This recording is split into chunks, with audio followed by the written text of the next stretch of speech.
Welcome back to my YouTube channel. So ಇವತ್ತಿನ video ಏನಂದರೆ ಒಂದು ಬ್ಯೂಟಿ ವಿಡಿಯೋ ಮಾಡ್ತಾ ಇದ್ದೇನೆ, ಹೇರ್ ರಿಲೇಟೆಡ್ ವಿಡಿಯೋ ಮಾಡ್ತಾ ಇದ್ದೇನೆ. ಇವತ್ತು ನಾನೊಂದು ನ್ಯಾಚುರಲ್ ಹೇರ್ ಮಾಸ್ಕ್ ಮಾಡ್ತಾ ಇದ್ದೇನೆ. ನನಗೆ ಒಂದು ರಿಕ್ವೆಸ್ಟ್ ಬಂದಿತ್ತು, ಏನಂದರೆ ನನ್ನದು ಹೇರ್ ಸ್ಕಾಲ್ಪ್ ಎಲ್ಲ ತುಂಬ ಆಯ್ಲಿ ಇದೆ, ಡ್ಯಾಂಡ್ರಫ್ ಇದೆ, ಪ್ಲೀಸ್ ಏನಾದರೂ ಒಂದು ಹೋಮ್ ರೆಮಿಡೀಸ್ ಏನಾದರೂ ಹೇಳಿ ಅಂತ ಒಂದು ರಿಕ್ವೆಸ್ಟ್ ಬಂದಿತ್ತು. ಸೊ ಅವರಿಗೋಸ್ಕರ ನಾನು ಈ ವಿಡಿಯೋ ಮಾಡ್ತಾ ಇದ್ದೇನೆ.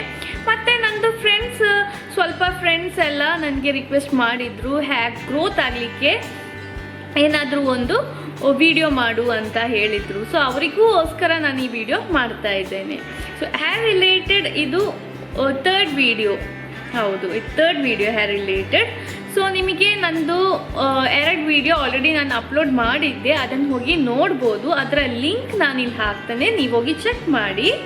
ಸೊ ನಿಮಗೆ hair tips and first follow ಮಾಡಿ. ಹೇರ್ ಟಿಪ್ಸ್ ಆ್ಯಂಡ್ ಫಾಲೋ ಮಾಡುವಾಗಲೇ ನಿಮಗೆ ಅರ್ಧಕ್ಕರ್ಧ ನಿಮ್ಮ ಪ್ರಾಬ್ಲಮ್ ಅಲ್ಲೇ ಸ್ಟಾಪ್ ಆಗುತ್ತೆ, ಅಲ್ಲೇ ಏನಾಗುತ್ತೆ ಎಲ್ಲ ಸಾಲ್ವ್ ಆಗುತ್ತೆ. ಫಸ್ಟ್ ನೀವು ಡ್ಯಾಂಡ್ರಫ್ ವಿಷಯ ಹೇಳೋದಾದರೆ ನೋಡಿ, ನಿಮ್ಮ ಹೇರ್ ತುಂಬ ಆಯಿಲ್ ಇದ್ದರೆ ಅದು ಡ್ಯಾಂಡ್ರಫ್ ಆಗುತ್ತೆ. ನಿಮ್ಮ ಹೇರ್ ತುಂಬಾ ಡ್ರೈ ಇದ್ದರೂ ಡ್ಯಾಂಡ್ರಫ್ ಬರುತ್ತೆ. ಸೊ ನೀವು ಅದನ್ನು ಮೇಂಟೈನ್ ಮಾಡಬೇಕು. ಹೇಗೆ ಮೇಂಟೈನ್ ಮಾಡಬೇಕು ಅಂದರೆ ಆ ಒಂದು ನ್ಯೂಟ್ರಲ್ ಇರಬೇಕು, ತುಂಬ ಆಯಿಲ್ ಅಲ್ಲ, ತುಂಬ ಡ್ರೈಸ್ ಅಲ್ಲ, ಹಾಗೆ ನ್ಯೂಟ್ರಲಲ್ಲಿ ಇಟ್ಕೊಳ್ಬೇಕು ನಿಮ್ಮ ಹೇರನ್ನು. ಅದು ಹೇಗೆ ಇಟ್ಕೊಳ್ಳೋದಂತ ನಾನೊಂದು ಟಿಪ್ಸ್ ಹೇಳ್ತೇನೆ ನೋಡಿ. ನೀವು ಆಲ್ರೆಡಿ ನಿಮ್ಮದು ನ್ಯಾಚುರಲಿ ಹೇರ್ ಆಯಿಲ್ ನಿಮಗೆ ಬರೋದಾದರೆ, ನಿಮ್ಮ ಹೇರ್ ಆಯಿಲಿ ಇದ್ದರೆ ನೀವು ಯಾವತ್ತೂ ಆಯಿಲ್ ಹಾಕ್ಕೊಂಡು ಹೊರಗಡೆ ಹೋಗಬೇಡಿ. ನೀವು ಆಯಿಲ್ ಹಾಕಿ ಹೊರಗೆ ಹೋಗೋದಾದರೆ ಏನಾಗುತ್ತೆ ಅಂದರೆ ಡಸ್ಟ್ ಪಾರ್ಟಿಕಲ್ಸ್ ಬಂದು ನಿಮ್ಮ ಕೂದಲಲ್ಲಿ ಕೂತ್ಕೊಳ್ಳುತ್ತೆ. ಸೊ ಅಲ್ಲಿ ಫಂಗಸ್ ಗ್ರೋ ಆಗುತ್ತೆ. ಫಂಗಸ್ ಗ್ರೋ ಆಗಿ ಅದುವೇ ಡ್ಯಾಂಡ್ರಫ್ ಆಗೋದು. ಸೊ ನೀವು ಬೆಸ್ಟ್, ನಾನು ಡ್ಯಾಂಡ್ರಫ್ ಪ್ರಾಬ್ಲಮ್ ಇದ್ದವರಿಗೆ ನಾನು ಬೆಸ್ಟ್ ಸೊಲ್ಯೂಷನ್ ಕೊಡೋದೇನೆಂದರೆ ಕೊಕೊನಟ್ ಆಯಿಲ್ ಯೂಸ್ ಮಾಡಿ ಅಂತ. ಕೊಕೊನಟ್ ಆಯಿಲಲ್ಲಿ ಆ್ಯಂಟಿ ಮೈಕ್ರೋಬಿಯಲ್ ಪ್ರಾಪರ್ಟಿ ಇದೆ. ಸೊ ನಿಮ್ಮದು ಡ್ಯಾಂಡ್ರಫ್ ಪ್ರಾಬ್ಲಮ್ ಕೊಕೊನಟ್ ಆಯಿಲ್ ಹಾಕಿದರೆ ತುಂಬ ಕಡಿಮೆ ಆಗಲಿಕ್ಕೆ ಚಾನ್ಸ್ ಇದೆ. ಮತ್ತು ನಾನು ಹೇಳೋದೇನೆಂದರೆ ನಿಮ್ಮ ಹೇರನ್ನು ತುಂಬ ಡ್ರೈ ಮಾಡ್ಕೊಳ್ಬೇಡಿ. ಡ್ರೈ ಮಾಡೋದು ಬೇಡ ಅಂದರೆ ನನ್ನ ಲಾಸ್ಟ್ ವೀಡಿಯೋದಲ್ಲಿ ಹೇಳಿದ್ದೆ, ಶ್ಯಾಂಪು ನೀವು ರೆಗ್ಯುಲರಾಗಿ ಯೂಸ್ ಮಾಡಿದರೆ ನಿಮ್ಮದು ಸ್ಕಾಲ್ಪ್ ಡ್ರೈ ಆಗುತ್ತೆ. ನೀವು ರೆಗ್ಯುಲರ್ ಆಗಿ ಶ್ಯಾಂಪು ಯೂಸ್ ಮಾಡೋದು ನಿಲ್ಲಿಸಿ 3 days ಒನ್ಸ್ ಮಾತ್ರ ಶ್ಯಾಂಪು ಯೂಸ್ ಮಾಡಿ ಹೇರ್ ವಾಶ್ ಮಾಡಿ. ಹೇರ್ ವಾಶ್ ಮಾಡೋದಿದ್ರೂ ಏನಾಗುತ್ತೆ ಅಂದರೆ ಡ್ಯಾಂಡ್ರಫ್ ಬರುತ್ತೆ. ಸೊ ಹೇರ್ ವಾಶ್ ನೀವು ಮಾಡಬೇಕು, 3 days ಒನ್ಸ್ ಹೇರ್ ವಾಶ್ ಮಾಡಬೇಕು. ನಿಮ್ಮ ಕೂದಲನ್ನು ನೀವು ತುಂಬಾ ಕೇರ್ಫುಲ್ಲಾಗಿ ಕೇರ್ ತಗೊಳ್ಬೇಕು. ಸೊ ಇವತ್ತಿನ ಮಾಸ್ಕ್ ಅಂದರೆ ನಾನು ಬರೀ 2 ingredients ಯೂಸ್ ಮಾಡಿ ಮಾಸ್ಕ್ ಮಾಡ್ತಾ ಇದ್ದೇನೆ. ಅದೇನೆಂದರೆ ತೆಂಗಿನಕಾಯಿ. ನಿಮ್ಮ ಮನೇಲಿ ತೆಂಗಿನಕಾಯಿ ಅಂತೂ ಈಸಿಲಿ ಅವೈಲಬಲ್ ಆಗಿರ್ತದೆ, ಹಾಗೂ ಮೆಂತೆ, ಫೆನುಗ್ರೀಕ್. ಸೊ ಕೊಕೊನಟ್ ಆ್ಯಂಡ್ ಫೆನುಗ್ರೀಕ್ ಈ 2 ಇಂಗ್ರೀಡಿಯೆಂಟ್ಸ್ ಯೂಸ್ ಮಾಡಿ ನಾನು ಈ ಮಾಸ್ಕನ್ನು ಮಾಡ್ತಾ ಇದ್ದೇನೆ. ಈ ಮಾಸ್ಕ್ ನೀವು ಅಪ್ಲೈ ಮಾಡಿದರೆ ನಿಮ್ಮ ಕೂದಲಲ್ಲಿರುವ ಡ್ಯಾಂಡ್ರಫ್ ರಿಮೂವ್ ಆಗುತ್ತೆ, ಮತ್ತು ಹೇರ್ ಗ್ರೋತಿಗೆ ಇದು ಪ್ರಮೋಟ್ ಮಾಡುತ್ತೆ, ಮತ್ತು ಹೇರ್ ಫಾಲ್ಸ್ ಕಡಿಮೆ ಮಾಡುತ್ತೆ. ಸೊ ಇದೆಲ್ಲ ಬೆನಿಫಿಟ್ ಈ ಒಂದು ಮಾಸ್ಕಲ್ಲಿದೆ. ಮತ್ತು ನಿಮ್ಮ ಕೂದಲು ಬೇಗನೆ ವೈಟ್ ಕಲರ್ ಆಗೋದಾದರೆ, ಗ್ರೇ ಹೇರ್ ಜಾಸ್ತಿ ಇದ್ದರೆ ಈ ಒಂದು ಮಾಸ್ಕ್ ನಿಮಗೆ ತುಂಬ ಹೆಲ್ಪ್ ಆಗ್ಬೋದು. ಯಾಕಂದರೆ ಕೊಕೊನಟ್ ಮಿಲ್ಕ್ ನಾವಿಲ್ಲಿ ಯೂಸ್ ಮಾಡ್ತಾ ಇದ್ದೇವೆ. ಕೊಕೊನಟ್ ಮಿಲ್ಕ್ ಏನು ಮಾಡುತ್ತೆ ಅಂದರೆ ಗ್ರೇ ಹೇರನ್ನು ಕಡಿಮೆ ಮಾಡುತ್ತೆ. ಸೊ ಗ್ರೇ ಹೇರ್ ಇದ್ದವರು ಸಹ ಈ ಒಂದು ಮಾಸ್ಕನ್ನು ಅಪ್ಲೈ ಮಾಡ್ಬೋದು, ಅವರಿಗೆ ಸಹ ರಿಸಲ್ಟ್ ಬರ್ಬೋದು. ಆ ರಿಸಲ್ಟ್ ಬರ್ತದೆ ಅಂದರೆ ಒಮ್ಮೆ ನಾವು ಹಾಕಿದರೆ ರಿಸಲ್ಟ್ ಸಿಗಲ್ಲ ನಮಗೆ. ಯಾವುದೇ ನಾವೊಂದು ಮನೇಲಿ ಹೋಮ್ ರೆಮಿಡೀಸ್ ಮಾಡೋದಾದರೆ ಸಹ ನಾವು ಅದು ಮಾಡ್ತಾ ಇರಬೇಕು, ಹಾಗಾದರೆ ಮಾತ್ರ ನಮಗೆ ರಿಸಲ್ಟ್ ಬರೋದು. ಸೊ ಈ ಒಂದು ಮಾಸ್ಕ್ ನೀವು 1 time ಯೂಸ್ ಮಾಡಿ ಅಯ್ಯೋ ನನ್ನ ಹೇರ್ ಫಾಲ್ಸ್ ಕಡಿಮೆ ಆಗಲಿಲ್ಲ, ಅಯ್ಯೋ ನನ್ನ ಡ್ಯಾಂಡ್ರಫ್ ಹೋಗಲಿಲ್ಲ ಅಂತ ಹೇಳಿದರೆ ನೋ ಯೂಸ್. ಈ ಮಾಸ್ಕ್ ನೀವು ವೀಕ್ಲಿ ಒನ್ಸ್ ಅಪ್ಲೈ ಮಾಡಬೇಕು. ಇನ್ನೊಂದು ವಿಷಯ ಹೇಳೋದಾದರೆ ಈ ಮಾಸ್ಕ್ ನಿಮ್ಮ ಹೇರನ್ನು ಸ್ವಲ್ಪ ಡ್ರೈ ಮಾಡಲಿಕ್ಕೆ ಚಾನ್ಸಸ್ ಇದೆ. ಸೊ ಹಾಗಿರುವಾಗ ನೀವೇನು ಮಾಡಬೇಕಂದ್ರೆ ಒಂದು 2-3 drops ಕೊಕೊನಟ್ ಆಯಿಲ ಇಲ್ಲ ನೀವು ಯೂಸ್ ಮಾಡುವ ಯಾವುದೇ ಆಯಿಲ್ ಇದ್ದರೆ ಅದನ್ನು ಫಸ್ಟ್ ಸ್ಕಾಲ್ಪಿಗೆ ಅಪ್ಲೈ ಮಾಡಿ ಆನಂತರ ಈ ಮಾಸ್ಕನ್ನು ಹಾಕಿ. ನಿಮಗೆ ಡ್ಯಾಂಡ್ರಫ್ ಇರೋದಾದರೆ ನೀವು ಕೊಕೊನಟ್ ಆಯಿಲ್ ಯೂಸ್ ಮಾಡೋದು ಒಳ್ಳೆಯದು. ಯಾಕಂದರೆ ಕೊಕೊನಟ್ ಆಯಿಲಲ್ಲಿ ಆ್ಯಂಟಿ ಮೈಕ್ರೋಬಲ್ ಪ್ರಾಪರ್ಟಿ ಇದೆ. ಸೊ ಆ್ಯಂಟಿ ಮೈಕ್ರೋಬಲ್ ಪ್ರಾಪರ್ಟಿ ಇದ್ದರೆ ಡ್ಯಾಂಡ್ರಫ್ ಎಲ್ಲ ಬರ್ದಿದ್ದಾಗೆ ಆಗುತ್ತೆ. ಸೊ ಹಾಗಾಗಿ ನೀವು ಡ್ಯಾಂಡ್ರಫ್ ಇರುವವರಾದರೆ ಕೊಕೊನಟ್ ಆಯಿಲ ಯೂಸ್ ಮಾಡಿ, ಅದುವೇ ಬೆಸ್ಟ್ ಅಂತ ಹೇಳ್ತೇನೆ. ಮತ್ತು ಇನ್ನೊಂದು ವಿಷಯ ಏನಂದರೆ ಜಾಸ್ತಿ ಆಯಿಲ್ ಇದ್ದರೆ ಡ್ಯಾಂಡ್ರಫ್ ಬರುತ್ತೆ, ಜಾಸ್ತಿ ಡ್ರೈ ಆದರೂ ಡ್ಯಾಂಡ್ರಫ್ ಬರುತ್ತೆ ಅಂತ ಹೇಳಿದೆ. ಸೊ ನೀವು ಶ್ಯಾಂಪೂವನ್ನು ಸಹ ಹೇರಿಗೆ ಶ್ಯಾಂಪು ನೀವು ಮಾಡೋದಾದರೆ ಸಹ 3 ಡೇಸಿಗೆ ಒನ್ಸ್ ಹೇರ್ ವಾಶ್ ಮಾಡುವಾಗ ಶ್ಯಾಂಪು ಯೂಸ್ ಮಾಡಿ ಅಂತ ಹೇಳಿದ್ದೇನೆ. ಸೊ ಶ್ಯಾಂಪು ಸೆಲೆಕ್ಟ್ ಮಾಡುವಾಗ ಡ್ಯಾಂಡ್ರಫಿಗೆ ಸಪ್ರೇಟ್ ಶ್ಯಾಂಪು ಸಿಗುತ್ತೆ. ಸೊ ಅದು ನೀವು ಸೆಲೆಕ್ಟ್ ಮಾಡ್ಕೊಳ್ಬೇಕು ಯಾವ ಶ್ಯಾಂಪು ಅಂತ. ಮತ್ತು ಡ್ಯಾಂಡ್ರಫ್ ಇರುವ ಅವರಾದರೆ ಕೊಕೊನಟ್ ಆಯಿಲನ್ನೇ ಅಪ್ಲೈ ಮಾಡ್ಲಿಕ್ಕೆ ಆದಷ್ಟು ನೋಡಿ, ಯಾಕಂದರೆ ಕೊಕೊನಟ್ ಆಯಿಲ್ ಬೆಸ್ಟ್ ಅಂತ ಹೇಳ್ತೇನೆ ನಾನು. ಅದರಲ್ಲೂ ಎಕ್ಸ್ಟ್ರಾ ವರ್ಜಿನ್ ಕೊಕೊನಟ್ ಆಯಿಲ್ ಸಿಕ್ಕಿದ್ರೆ ಅದರಷ್ಟು ಬೆಸ್ಟ್ ಯಾವುದೂ ಇಲ್ಲ. ಇನ್ನೂ ಒಂದು ವಿಷಯ ಅಂದರೆ ಡ್ಯಾಂಡ್ರಫ್ ಇದೆ ಅಂತ ಸ್ಟ್ರೆಸ್ ತಗೊಳ್ಬೇಡಿ. ನೀವು ಸ್ಟ್ರೆಸ್ ತೆಗೆದ್ರೆ ನಿಮ್ಮ ಡ್ಯಾಂಡ್ರಫ್ ಪ್ರಾಬ್ಲಮ್ ಏನಾಗುತ್ತೆ ಅಂದರೆ ಅದು ಇನ್ನೂ ವರ್ಸ್ ಆಗುತ್ತೆ. ಸೊ ಡ್ಯಾಂಡ್ರಫ್ ಜಾಸ್ತಿ ಆಗುತ್ತೆ. ಯಾಕಂದರೆ ಡ್ಯಾಂಡ್ರಫ್ ಇದೆ ಅಂತ ನಾವು ಸ್ಟ್ರೆಸ್ ತೆಗೆಯುವಾಗ ಇಮ್ಯುನಿಟಿ ಪವರ್ ಕಡಿಮೆ ಆಗುತ್ತೆ. ಇಮ್ಯುನಿಟಿ ಪವರ್ ಕಡಿಮೆ ಆಗುವಾಗ ಈ ಡ್ಯಾಂಡ್ರಫ್ ಜಾಸ್ತಿ ಆಗುತ್ತೆ. ಮತ್ತು ಇನ್ನೊಂದು ವಿಷಯ ಹೇಳಬೇಕಂತ ಇದ್ದರೆ, ನಾನು ಆಲ್ವೇಸ್ ಹೇಳಿದ ಒಂದು ವಿಷಯ ಇದೆ, ಏನಂದರೆ ಹೇರ್ ಡ್ರೈಯರ್ ಯೂಸ್ ಮಾಡಬೇಡಿ ಅಂತ. ಡ್ಯಾಂಡ್ರಫ್ ಇದ್ದವರು ಹೇರ್ ಡ್ರೈಯರ್ ಯೂಸ್ ಮಾಡಬೇಡಿ. ನಂದು ಹೇರ್ ಟಿಪ್ಸ್ ವಿಡಿಯೋದಲ್ಲಿ ನಾನೆಲ್ಲ ಹೇಳಿದ್ದೇನೆ, ಕಂಪ್ಲೀಟ್ ಇನ್ಫಾರ್ಮೇಷನ್ ಕೊಟ್ಟಿದ್ದೇನೆ. ಸೊ ಪ್ಲೀಸ್ ಅದನ್ನು ಹೋಗಿ ಚೆಕ್ ಮಾಡಿ. ನಾನೀಗ ಮಾತಾಡುವಾಗ ಐ ಥಿಂಕ್ ನಿಮಗೆ ಡಿಸ್ಟರ್ಬೆನ್ಸ್ ಆಗಿದೆ ಅಂತ ಗೊತ್ತಿಲ್ಲ. ಇಲ್ಲಿ ಹೊರಗಿಂದ ಸೌಂಡ್ ಕೇಳ್ತಾ ಇದೆ, ಇಲ್ಲೊಂದು ಬಿಲ್ಡಿಂಗ್ ಕನ್ಸ್ಟ್ರಕ್ಷನ್ ಆಗ್ತಾ ಇದೆ. ಸೊ ಅಲ್ಲಿಂದ ಸೌಂಡ್ ಬರ್ತಾ ಇದೆ. ಹಾಗಾಗಿ ನನಗೆ ಸ್ವಲ್ಪ ಇರಿಟೇಷನ್ ಫೀಲ್ ಆಗ್ತಾ ಇದೆ. ನನ್ನ ವಾಯ್ಸ್ ನಿಮಗೆ ಕೇಳ್ತಾ ಇದೆ ಅಂತ ನನಗೆ ಗೊತ್ತಿಲ್ಲ. ಓಕೆ, ಬೆಳಿಗ್ಗೆ ಶುರುವಾದರೆ ನೈಟ್ ತನಕ ಈ ಸೌಂಡ್ ಬರ್ತಾ ಇರುತ್ತೆ. ನನಗೆ ಹೋಗಿ ವಿಡಿಯೋ ಆಗಿದ್ರೆ ಸ್ಟಾರ್ಟ್ ಮಾಡುವ.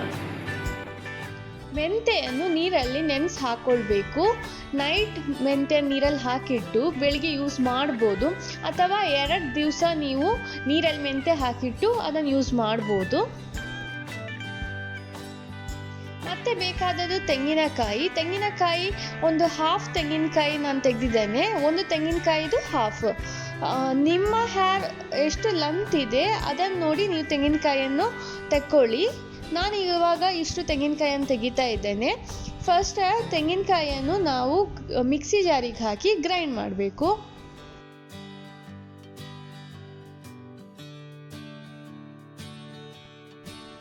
ಇವಾಗ ತೆಂಗಿನಕಾಯಿ ಗ್ರೈಂಡ್ ಆಯಿತು. ಇವಾಗ ಅದನ್ನು ಸ್ಟ್ರೈನ್ ಮಾಡಬೇಕು. ಯಾವುದೇ ಒಂದು ಕಾಟನ್ ಬಟ್ಟೆ ಯೂಸ್ ಮಾಡಿ ನೀವು ಹೀಗೆ ಸ್ಟ್ರೈನ್ ಮಾಡ್ಬೋದು. ಇವಾಗ ನಾನು ಸ್ಟ್ರೈನ್ ಮಾಡ್ತಾ ಇದ್ದೇನೆ ನೋಡಿ.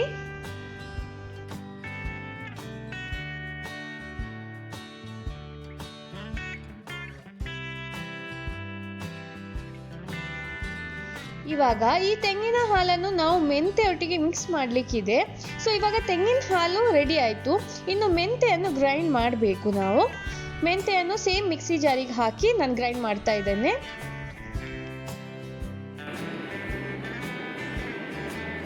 ಇವಾಗ ಇಲ್ಲಿ ನೋಡ್ಬೋದು ನಿಮಗೆ ಪೇಸ್ಟ್ 2 ಮಿಕ್ಸ್ ಮಾಡಿದ್ದೇನೆ ನಾನಿಲ್ಲಿ. ಕೊಕೊನಟ್ ಮಿಲ್ಕ್ ಮತ್ತು ಫೆನುಗ್ರಿಕ್ ಸೀಡ್ ಗ್ರೈಂಡ್ ಮಾಡಿದ್ದು ಎರಡನ್ನೂ ಮಿಕ್ಸ್ ಮಾಡಿ ಒಂದು ಪೇಸ್ಟನ್ನು ಮಾಡಿದ್ದೇನೆ.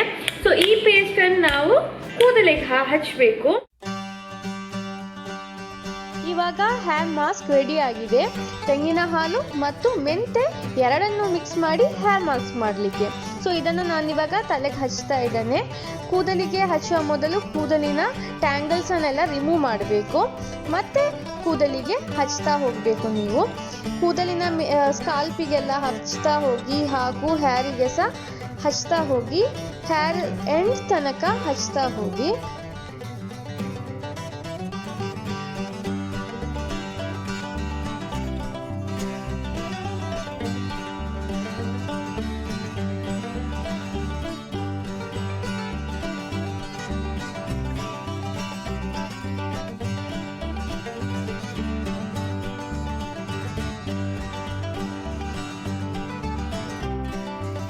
ಪ್ಯಾಕ್ ಎಲ್ಲ ಕೂದಲಿಗೆ ಹಚ್ಚಿದ ನಂತರ ಕೂದಲನ್ನು ಮೇಲಕ್ಕೆ ಹೀಗೆ ಕಟ್ಟಿ ಇಟ್ಕೊಳ್ಳಿ. ನಿಮ್ಮ ಹತ್ರ ಶವರ್ ಕ್ಯಾಪ್ ಇದ್ರೆ ಅದನ್ನು ಹಾಕೊಳ್ಳಿ, ಅಥವಾ ಹೀಗೆ ಇಡಿ. 30 ನಿಮಿಷ ಹೀಗೆ ಇಟ್ಕೊಳ್ಳಿ ಕೂದಲಿಗೆ. ಆ ನಂತರ ಹೇರ್ ಶಾಂಪು ಯೂಸ್ ಮಾಡಿ ವಾಶ್ ಮಾಡಿ. ಮತ್ತೆ ಇವತ್ತಿನ ಮಾಸ್ಕ್ ನಾನು ಹೇಳಿದೆ ಅಲ್ಲ, ಮೇನ್ಲಿ ಡ್ಯಾಂಡ್ರಫ್ ಇದ್ದವರಿಗೆ, ಹೇರ್ ಫಾಲ್ಸ್ ಇದ್ದವರಿಗೆ, ಗ್ರೇ ಹೇರ್ ಇದ್ದವರಿಗೆಲ್ಲ ಈ ಒಂದು ಮಾಸ್ಕ್ ಯೂಸ್ ಆಗುತ್ತೆ. ಮತ್ತು ಡ್ಯಾಂಡ್ರಫ್ ಇದ್ದವರು ಯಾವತ್ತೂ ಹೇರ್ ಡ್ರೈಯರ್ ಯೂಸ್ ಮಾಡಬಾರ್ದು. ಹೇರ್ ಡ್ರೈಯರ್ ಯೂಸ್ ಮಾಡಿ ಅದರಲ್ಲಿ ಹೀಟ್ ಆನ್ ಮಾಡಿ ಹೇರ್ ಡ್ರೈಯರ್ ಯೂಸ್ ಮಾಡಬಾರ್ದು. ಡ್ಯಾಂಡ್ರಫ್ ಜಾಸ್ತಿ ಆಗುತ್ತೆ. ಮತ್ತು ಇನ್ನೊಂದು ವಿಷಯ ಏನಂದರೆ, ಗ್ರೇ ಹೇರ್ ಇದ್ದವರಿಗೆ ಇದೊಂದು ಮಾಸ್ಕ್ ತುಂಬಾ ಯೂಸ್ಫುಲ್ ಮಾಸ್ಕ್. ಮತ್ತು ಕೂದಲು ಉದುರುತ್ತೆ, ನಿಮ್ಮದು ಡ್ಯಾಂಡ್ರಫ್ ಇದೆ ಅಂತೆಲ್ಲ ಸ್ಟ್ರೆಸ್ ತಗೊಳ್ಬೇಡಿ. ಸ್ಟ್ರೆಸ್ ತೆಗೆದ್ರೆ ನಿಮ್ಮ ಡ್ಯಾಂಡ್ರಫ್ ಪ್ರಾಬ್ಲಮ್ ಜಾಸ್ತಿ ಆಗುತ್ತೆ. ಸೊ ಹಾಗಾಗಿ ಸ್ಟ್ರೆಸ್ ತಗೊಳ್ಬೇಡಿ. ಈ ಒಂದು ಮಾಸ್ಕ್ ಇದೆಯಲ್ಲ ನಿಮ್ಗೆ ಎಲ್ಲ ಹ್ಯಾಪ್ ಪ್ರಾಬ್ಲಮ್ ಸಾಲ್ವ್ ಮಾಡಲಿಕ್ಕೆ, ಮತ್ತು ಯಾಕೆ ಟೆನ್ಷನ್ ಅಲ್ವಾ? ಸೊ ಹಾಗಾದರೆ ಇವತ್ತಿಂದ ಇನ್ನು ಟೆನ್ಷನ್ ಬೇಡ. ಈ ಒಂದು ಮಾಸ್ಕ್ ಯೂಸ್ ಮಾಡಿ. ಮಾಸ್ಕ್ ಸಹ ರೆಗ್ಯುಲರ್ ಆಗಿ ಯೂಸ್ ಮಾಡಬೇಕು, ವೀಕ್ಲಿ ಒನ್ಸ್ ಯೂಸ್ ಮಾಡಬೇಕು ನೀವು ಈ ಮಾಸ್ಕಲ್ಲಿ. ಅಂದರೆ ಒನ್ ಟೈಮ್ ಯೂಸ್ ಮಾಡಿ. ನೀವು ನನಗೆ ರಿಸಲ್ಟ್ ಸಿಕ್ಕಲಿಲ್ಲ ಅಂತ ದಯವಿಟ್ಟು ಹೇಳಬೇಡಿ. ಈ ಮಾಸ್ಕ್ ಯೂಸ್ ಮಾಡೋದಾದರೆ ಸಹ ನೀವು ರೆಗ್ಯುಲರ್ ಆಗಿ ಯೂಸ್ ಮಾಡಬೇಕು. ಒನ್ಸ್ ಇನ್ ಎ ವೀಕ್ ನೀವು ಯೂಸ್ ಮಾಡ್ತಾ ಬರಬೇಕು. ಎಲ್ಲ ಹೋಮ್ ರೆಮಿಡೀಸು ಸಹ ಹಾಗೆ ಸಡನ್ ಆಗಿ ನಿಮ್ಗೆ ಯಾವುದೂ ರಿಸಲ್ಟ್ ಸಿಗಲ್ಲ. ಮತ್ತು ಕೆಮಿಕಲ್ಸ್ ಅಲ್ಲ, ಇದೆಲ್ಲ ನ್ಯಾಚುರಲ್ ಆಗಿರೋದು, ಯಾವುದೇ ಒಂದು ಸೈಡ್ ಎಫೆಕ್ಟು ಇರಲ್ಲ. ಸೊ ಯಾವುದೇ ಒಂದು ಹೇರ್ ಪ್ರಾಬ್ಲಮಿಗೆ ಇನ್ನು ಟೆನ್ಷನ್ ಬೇಡ. ನಂಗೆ ಕಮೆಂಟ್ ಮಾಡಿ, ಏನಾದರೂ ವಿಡಿಯೋ ಬೇಕು ಹೇರ್ ರಿಲೇಟೆಡ್ ಅಂದರೆ ನಾನು ಮಾಡ್ತೇನೆ 100% ಆಗಿ. ಅದಕ್ಕೆ ನಾನು ಟೈಮ್ ಇಡ್ತೇನೆ ನಿಮಗೋಸ್ಕರ ವಿಡಿಯೋ ಮಾಡಲಿಕ್ಕೆ. ಸೊ ಈ ಒಂದು ಮಾಸ್ಕ್ ಖಂಡಿತ ಟ್ರೈ ಮಾಡಿ, ತುಂಬ ಎಫೆಕ್ಟಿವ್ ಇದೆ ಈ ಮಾಸ್ಕ್. ಮನೆಯಲ್ಲಿ ಯಾರಿಗೂ ಟ್ರೈ ಮಾಡ್ಬೋದು.